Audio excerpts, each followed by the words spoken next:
जिनके अपने घर शीशों के होते हैं वो दूसरों के घरों पे पत्थर नहीं फेंका करते हैं। ये कहावत तो हम सब ने सुन रखी है, लेकिन भारतीय मीडिया इस दफा भी एक कहावत भूल बैठा और उसको मुंह की खानी पड़ी।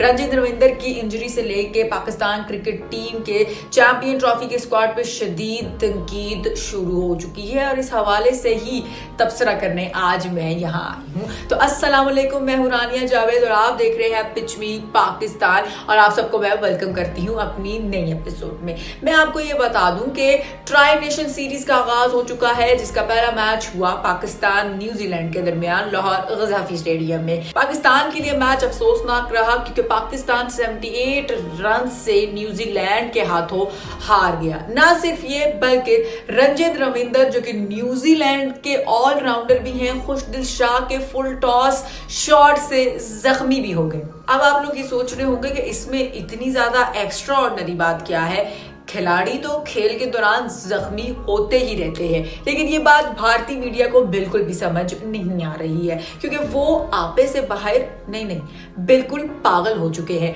क्योंकि उनको ये लगता है कि रणजित रविंदर की ये इंजरी गजाफी स्टेडियम की फ्लड लाइट्स कम होने की वजह से हुई है, यानी कि वो इत्तफाकन चोट नहीं थी। मैं आपको ये बताऊं कि रणजित रविंदर बाउंड्री के पास खड़े फील्डिंग कर रहे थे कि खुशदिल शाह ने फुल टॉस शॉट खेली, जो कि रणजित यही चाह रहे थे कि वो कैच कर ले, लेकिन वो बॉल कैच नहीं कर पाए और वो बॉल सीधी उनके माथे पे जा लगी। माथे पे लगने के बाद शदीद ब्लीडिंग स्टार्ट हो गई, जिसके बाद मेडिकल स्टाफ को उनको स्टेडियम से बाहर लेके जाना पड़ा। जराये के मुताबिक वो इस वक्त बिल्कुल ठीक हैं, लेकिन कल के साउथ अफ्रीका के मैच में उन्होंने शमूलियत अख्तियार नहीं की थी क्योंकि जराये के मुताबिक डॉक्टर्स ने उनको आराम का मशवरा दिया था। लेकिन आप ये बातें सोच रहे होंगे कि इस पे तबसरा क्या है, तो मैं आपको ये बताऊं कि भारतीय मीडिया ने इसको सिर्फ एक छोटी सी इंजरी या इत्तफाकन इंजरी नहीं समझा है। भारतीय मीडिया ने कल से पूरा भारत सर पे उठा रखा है और इसी हवाले से रोला डाल रखा है कि ये गजाफी स्टेडियम की फ्लड लाइट्स की कमी के बायस रंजन को बॉल नजर नहीं आई, जिसकी वजह से वो बॉल सीधा उसके माथे पे लगी और वो शदीद जख्मी हो गया।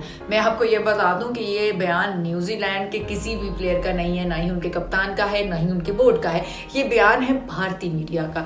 तो ऐसा ही महसूस हो रहा है कि भारतीय मीडिया ये चाहता है कि हर इंसान और हर मुल्क उनकी बोली बोले, क्योंकि रंजन की तरफ से या उनकी किसी भी टीम मेंबर्स कैप्टन की तरफ से कोई भी ऐसा बयान सामने नहीं आया है।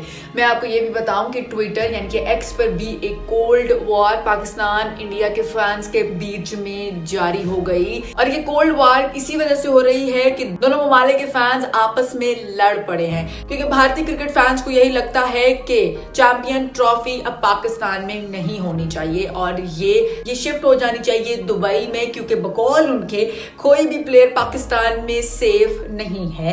न्यूजीलैंड के प्लेयर की वो इंजरी सिर्फ एक इत्तेफाक थी और कुछ नहीं, और भारतीय मीडिया को ये चीज इत्तेफाक नहीं लग रही है। वो इस चीज को भी हमारे खिलाफ यानी कि पाकिस्तान क्रिकेट के खिलाफ इस्तेमाल कर रहे हैं। पहले ही चैंपियन ट्रॉफी को वो हाइब्रिड मॉडल में तब्दील कर चुके हैं, जहां पे भारत के मैचेस दुबई में होंगे और बाकी तमाम टीम्स के मैचेस पाकिस्तान के ही वेन्यू में खेले जाएंगे।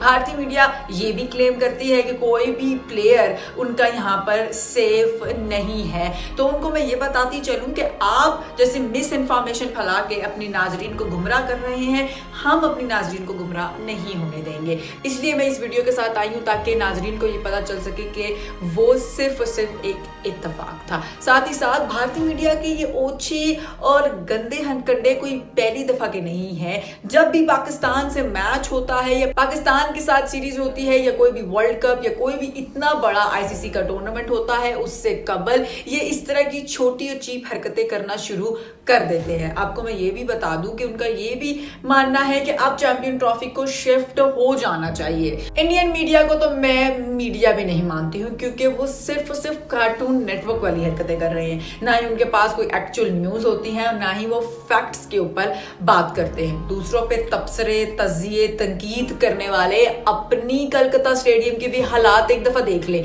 तो नाजरीन, इंग्लैंड और इंडिया की ओडीआई सीरीज जारी है, जिसके मैच के दौरान फ्लड लाइट्स कलकत्ता स्टेडियम की मुकम्मल तौर पर बंद हो गई।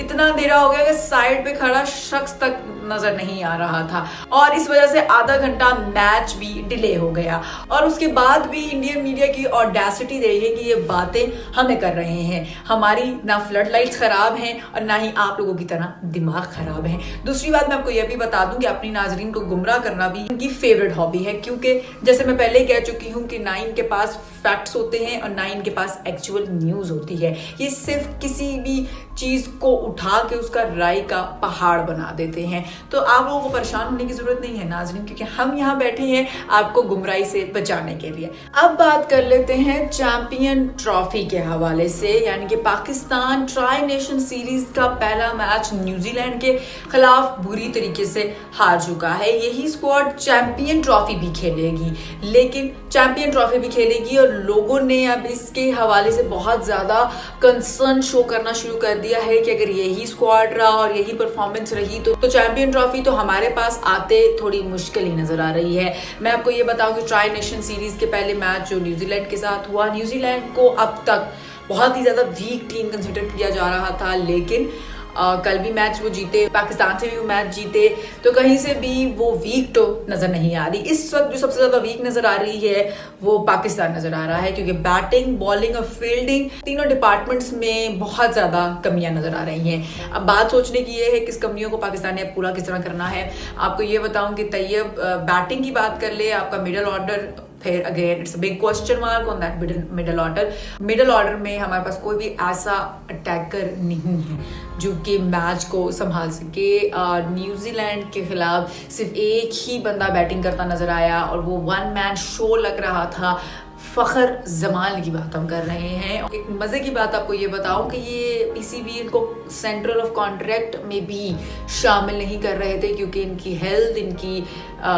हेल्थ के हवाले से बहुत सारे सवालात सामने आ रहे थे कि वो फिट नहीं है फॉर चैंपियन ट्रॉफी। लेकिन उस दिन जैसे ये खेले तो बहुत सारे सवालात के जवाब उन्होंने अपनी बैटिंग से ही दे दिए, because that was a one man show. अब ये बताऊं कि साइम अयूब के जाने के बाद पाकिस्तान क्रिकेट टीम थोड़ा सा तो डिसबैलेंस हो गई थी, लड़खड़ा गई थी, और फिर उसके बाद बाबर और फखर को ओपनिंग के लिए लाया गया। बाबर भी 10 पर आउट हो गए, थोड़ा सा वो डिफेंसिव मोड में लगे, लेकिन इतनी ज्यादा खुल के सामने नहीं आ सके। रिजवान भी टीम पर, तैयब जिनसे बहुत ज्यादा उम्मीदें थी वो कुछ भी नहीं कर पाए। तो ओवरऑल बैटिंग में there was only one man who was doing his best, was फखर जमान। अब बॉलिंग की बात कर लें तो Shaheen Shah Afridi is the attacker जिसको हम सब समझते हैं कि वो अगली टीम के लिए थ्रेट हो सकते हैं। नो डाउट वो थ्रेट है भी, लेकिन डेड ओवर्स में भी वो रन्स खा रहे हैं, जो कि एक बहुत बड़ा सोचने का लिया है पाकिस्तान क्रिकेट टीम के लिए, क्योंकि डेड ओवर्स में वो 25 रन खाए उन्होंने। उसके बाद फ्रेश बॉल के साथ वो स्ट्रगल करते नजर आए, यानी कि वो उस तरह अटैक नहीं कर पाए जिस तरह ज़रूरत थी। इब्रार की बात कर लें तो हमारे पास इब्रार है, नसीम है, हारिस है। हारिस को भी नी में इंजरी हो गई, तो हमें मालूम नहीं है कि वो अगले मैच में उनकी शमूलियत होगी या नहीं होगी।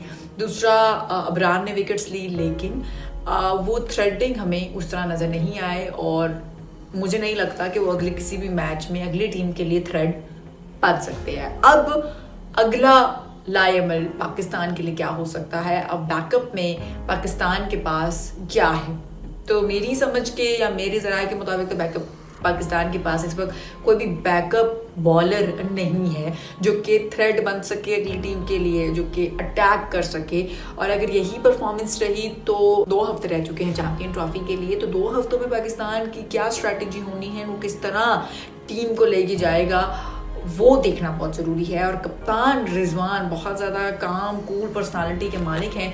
टीम में वो बहुत ज़्यादा इत्तेफाक पैदा करते नज़र आ रहे हैं, खबरें सामने आ रही हैं, लेकिन ये इत्तेफाक से काम नहीं चलने वाला है। चैंपियन ट्रॉफी न्यूजीलैंड को जहां हम सबसे वीक साइड मानते हैं, अगर उनसे भी हम नहीं जीत पा रहे हैं तो ये बहुत ज़्यादा टेंशन की बात है। साउथ अफ्रीका को भी हम उनके घर हरा के आ रहे हैं, ऑस्ट्रेलिया को भी हम उनके घर में हरा के आ रहे हैं, लेकिन अपने घर में हमसे कुछ नहीं हो पा रहा है। तो ये कब तक ऐसे चलता रहेगा, जहाँ पे पिचेस भी हमारी साइड पर हैं और बहुत सारी कंडीशंस हमें अपने तरफ दिखती है, लेकिन फिर भी we are still struggling to do a massive या बड़ी अच्छी इम्पैक्ट वाली परफॉर्मेंस।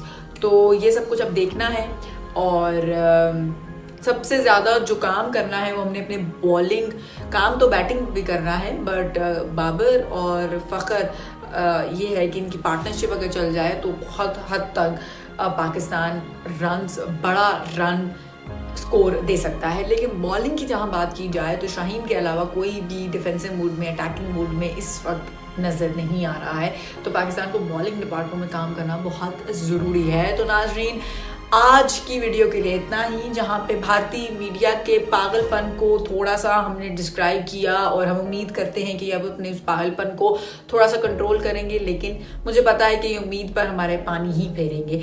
तो नाज़रीन, मैं मिलूंगी आपसे अगली वीडियो में, तब तक दे मुझे इजाज़त। अल्लाह हाफिज़।